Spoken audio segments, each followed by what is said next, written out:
Hey, this is Max, and welcome to the Ronin System podcast. So, today's episode is going to be a little different, I guess. So, just a little backstory, one of my favorite shows from when I was younger is Avatar: The Last Airbender. And if you guys have seen the show, you may know why if you like seen it in its entirety.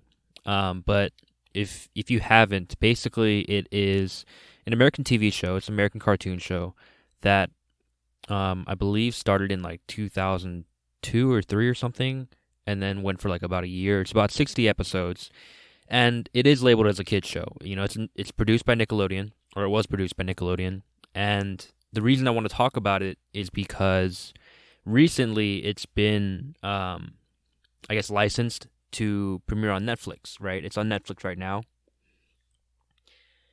And, you know, if you haven't seen it, I highly, highly recommend it. You know, it is labeled as a kids show, and there are, you know, child appropriate themes. You know, there's not actually a lot of death. There is death. It does happen every now and again, but there's no like gore. There's no like extreme violence. There's none of that. And the story of it is essentially you have a world very similar to ours in a way, where there's humans, all different shapes and sizes, all different colors and backgrounds. There's 4 separate sort of kingdoms, like nations, that each possess certain abilities. You know, they each control a specific element. You know, fire, water, earth, and air. And it draws a lot of strong influence from, you know, the Asian sort of like culture, like Chinese, Korean, Japanese. They also draw from, you know, like Native American culture, like indigenous people's culture. Like I don't know if Eskimo is the proper term, but there are like Eskimo themes. There's Native American themes for, like, you know, all the indigenous people from the Americas. There's also, I believe, like Middle Eastern themes and some African themes. But essentially, what it is it takes certain elements from Japanese anime and applies it to American animation. It's a very good series in terms of visuals, but it's also an amazing series in terms of story.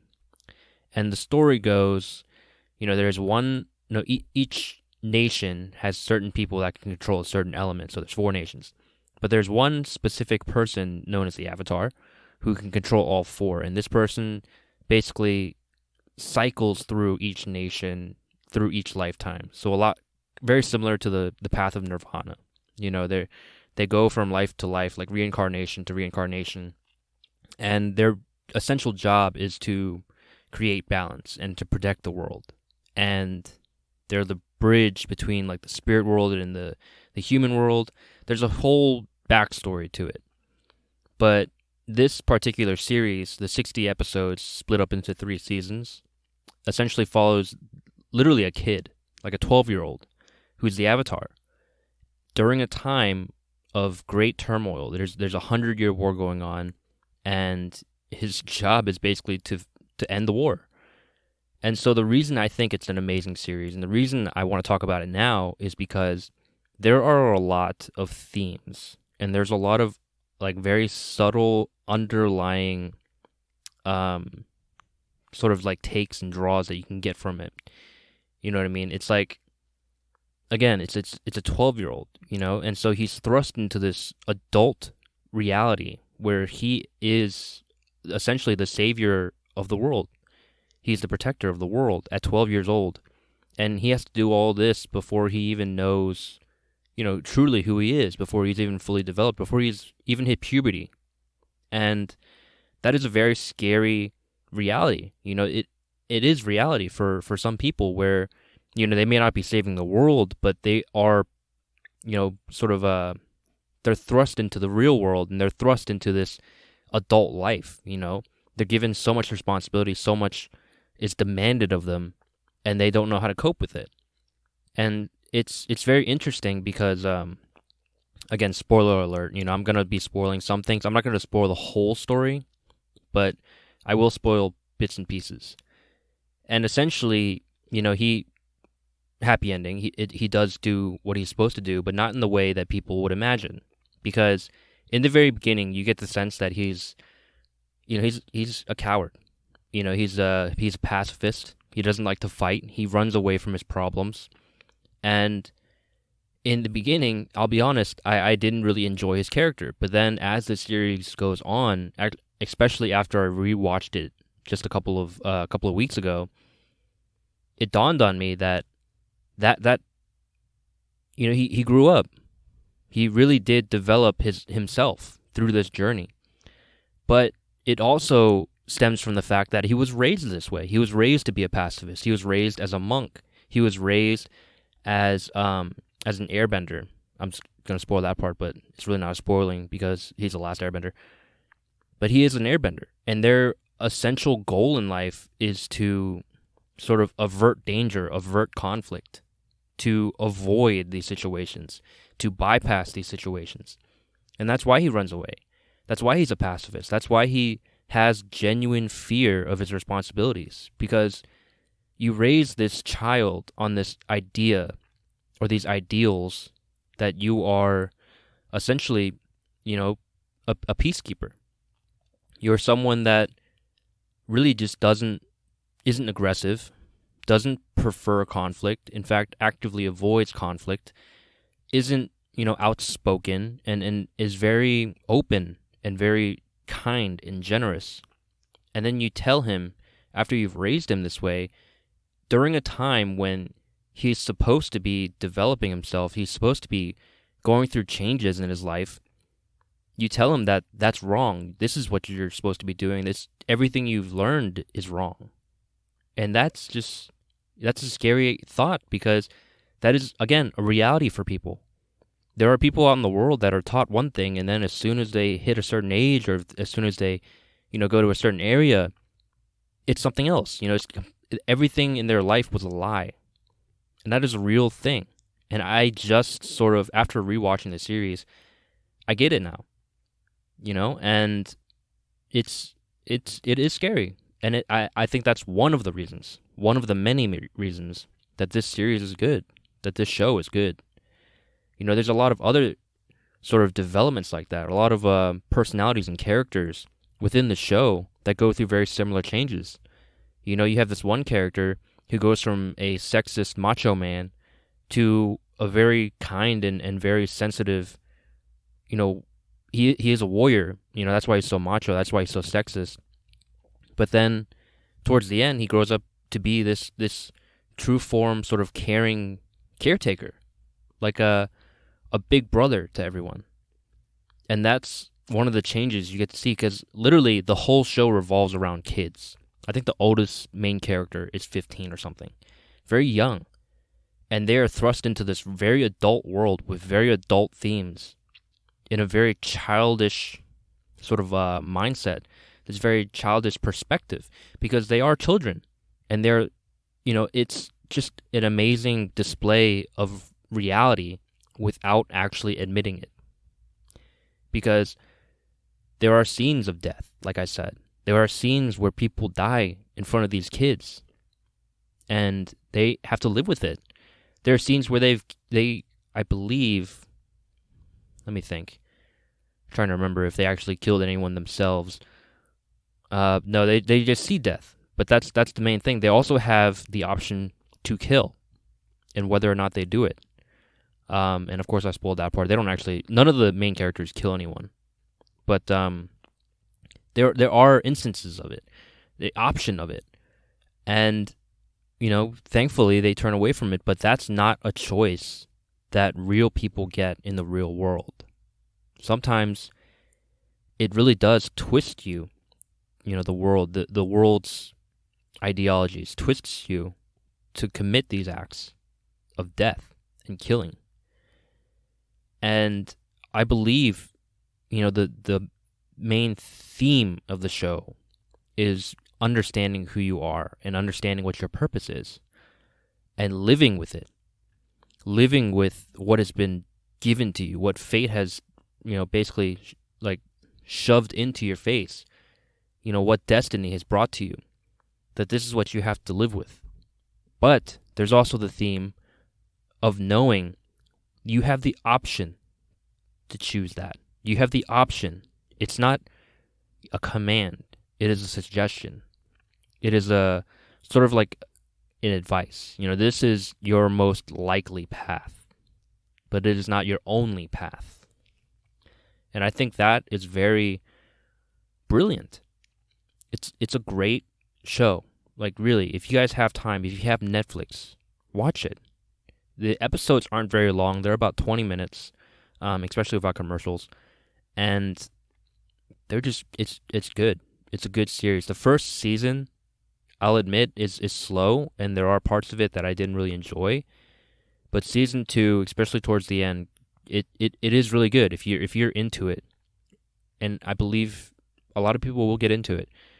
And by the third season, man, it is good. Like, the story of it is fantastic. And if you really sort of not invest, but if you really like pay attention to these characters, it's incredible. It is good. And on top of that, there is a lot of diversity. There is a lot of representation. Because, like I said, there's a lot that a lot of the sort of like cultural themes and aspects, you would look at it and you would think that it's mostly Asian, but there are Native American themes, there are African themes, indigenous themes throughout the entire. I think there's even like Aztec, but it's just like all these cultures coming together without actually stating that they are different. It's just who they are. And then there's representations of, different races, even different disabilities. Like, there's this one character who is a 12-year-old blind girl, who's one of the strongest characters in the show. Like, bar none, one of the strongest. At 12 years old. Like, she is a prodigy. And I think that's a great representation because you could, like, obviously, a blind person won't be able to watch it. But just knowing that there is a blind person in the show that is a badass, I think that's a good representation. There's other characters with various disabilities and various mental issues that are representative of real world. And I'll be honest, there's a sequel, like, spin-off series called Legend of Korra. I really didn't care for that one, but there are a lot of stronger themes in that one. Stronger themes about equality and about dealing with your demons. Like, I've mentioned this a whole hell of a lot about dealing with your demons, about learning truly who you are and what negative traits you have and how that can affect you. And that's a big theme in the sequel series. And again, like the original series, there are themes of basically conflicting interests within yourself that I think if you really watch and you really pay attention to all these different ideas, all these different themes, and the development of each and every character, it really does grow on you. And it really does carry on into other aspects of your life if you let it, of course. And again, it's really funny. I think it's kind of ironic how these are kids shows, and a lot of adults, even a lot of teenagers, they don't give a second thought to it because it's a kids show. What's it going to teach me? That's like the whole thing. Like, my girlfriend doesn't want to watch it because it's a kids show. But really, these kids shows have very adult themes. Very adult ideas, because it's like subliminal messaging. You're telling these kids that, hey, look, this may not be real, but the issues are real. The conflicts are real. I mean, look at all the books out there. Hunger Games, Harry Potter, Divergent, all these books that became movies. They're supposed to be kids' books. They're supposed to be young adult novels. And yet they have very adult themes. They have very real themes. And the reason I mention those is because of everything that's going on right now.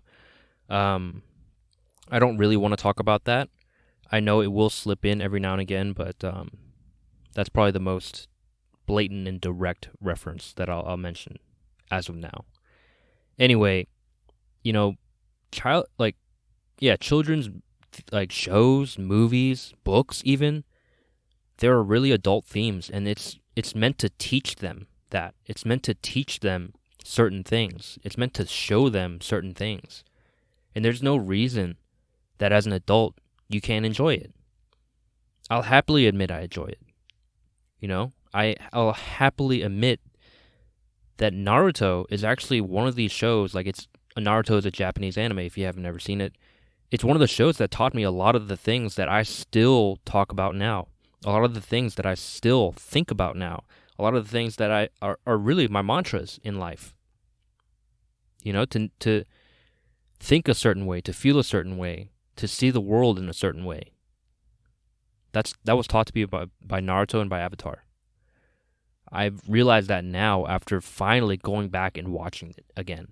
After finally looking back at those things that I watched as a kid.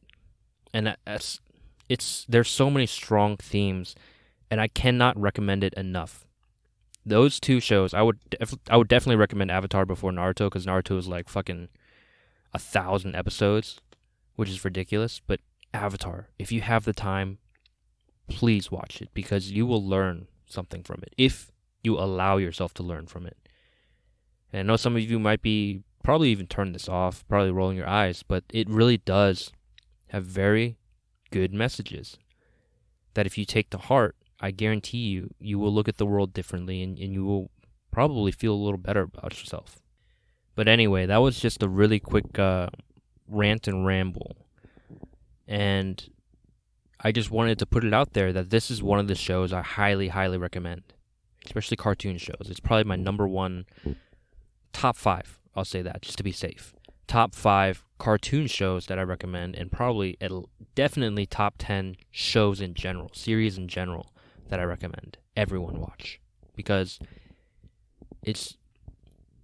I'll say it is so powerful. If you pay attention to it, it is very powerful. The themes are so strong, and the messages are so brilliant.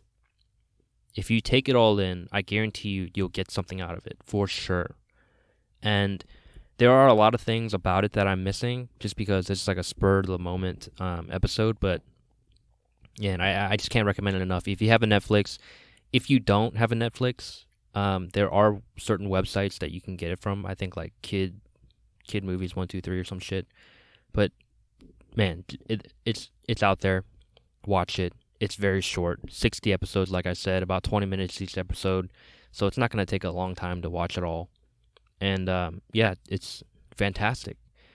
But aside from that, watch it or not, it's up to you. But if you guys are new to this show and you want to hear more, feel free to subscribe or follow whatever you're doing, wherever you're listening. And if you didn't, leave a review. Even if you did like it, give me a comment, give me a review. It's only one of the ways to sort of either help me out or not help me if you don't want to. And if you guys are old listeners or you're regulars, thank you so much for the continued support.